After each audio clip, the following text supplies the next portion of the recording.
Shabbat Shalom, Yosi. Shabbat Shalom, Rabba. So nice to be here with you here at the Shar. I wish all of you were here with us too, but at least we can connect this way. Today is special not only because it's Erev Shabbat, but it's also Rosh Chodesh Elul. It's the first day of the month of Elul.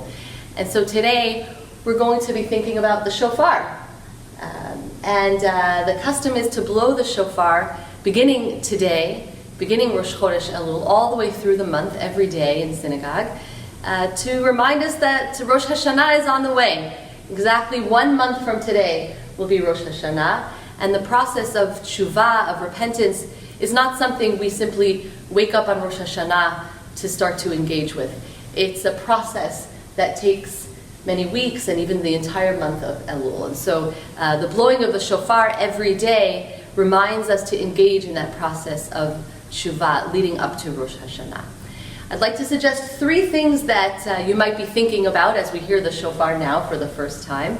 3 images or 3 connections that our tradition makes to the shofar. The first is the idea that the shofar is a wake-up call. Uru yeshenim, wake up you slumbering ones.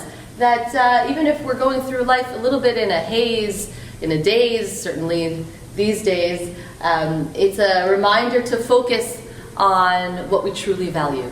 To wake up and do teshuvah and be our best selves. So that's the first idea in connection with the shofar, is that it's a spiritual alarm clock, a wake-up call. The second idea is its connection to Akedat Yitzchak, the binding of Isaac. We know at the end of that story there's a ram that is caught in the thicket, and Abraham sacrifices the ram as opposed to sacrificing his son. And so the shofar recalls our connection to our ancestors and the faith of Abraham and dedication to God. And so this shofar is also a tool of remembrance of our collective history. And thirdly, the idea of sounding the shofar in prayer is a reminder that sometimes we call out or we cry out without words. And so the Talmud talks about the shofar as akin to a cry or a weeping, because sometimes words are not sufficient for what we're feeling.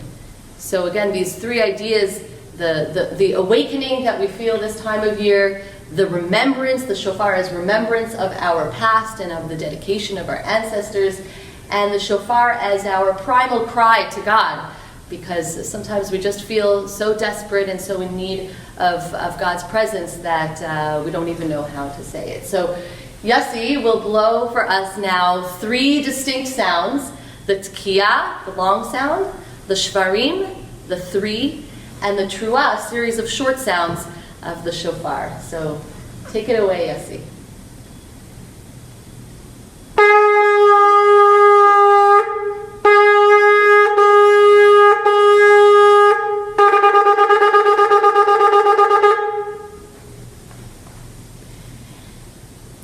And when we hear the shofar, so many of us have memories that we associate with Rosh Hashanah, with the holidays, with hearing that shofar. And Yosi, I know you have a really meaningful connection to this shofar that you'll share with us now. Tell us about the shofar that you use. You know, just like a musician, perhaps a violinist, has his or her favorite violin that they like to play in the big show. A painter that may have his or her favorite brush to create those wonderful strokes on canvas. Likewise, a Baal Tokeh, someone who blows the shofar, usually has his or her favorite shofar that they enjoy, they really like to use to blow and to make the wonderful sound. And I too have a particular favorite, and this is it. And I want to share the reason why this particular shofar, perhaps not the most glamorous looking shofar, really means a lot to me. Some 13 years ago, my youngest son Nathaniel comes home from school, from Akiva, and he's all excited. And he tells me, Abba, I want to show you what I worked on today in school. And he proceeds to open up his school bag and pulls out this small, certainly unfinished, very raw looking shofar. And he continues to explain how he worked, how he cleaned, how he dusted it, how he tried to make the hole bigger, And he certainly was very, very excited and enthusiastic about this shofar. And so I turned around to him and I asked him, I said, would you like to hear what this shofar sounds like? And he was so excited, he said, absolutely, and he couldn't wait. And the kids with big eyes as I placed the shofar to my lips, and as I blew, this wonderful, beautiful sound came out.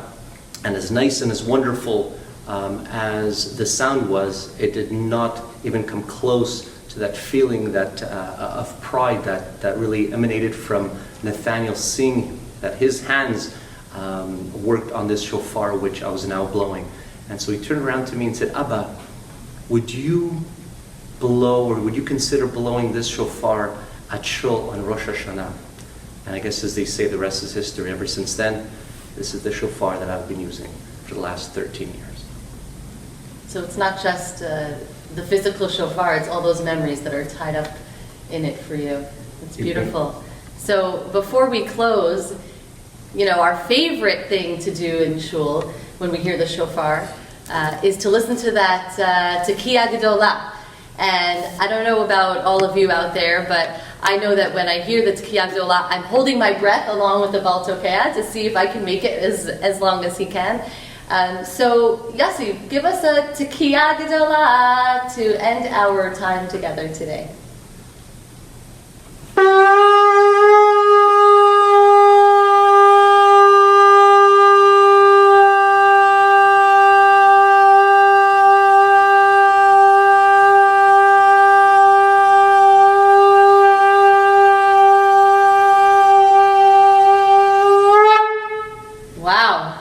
Thank you.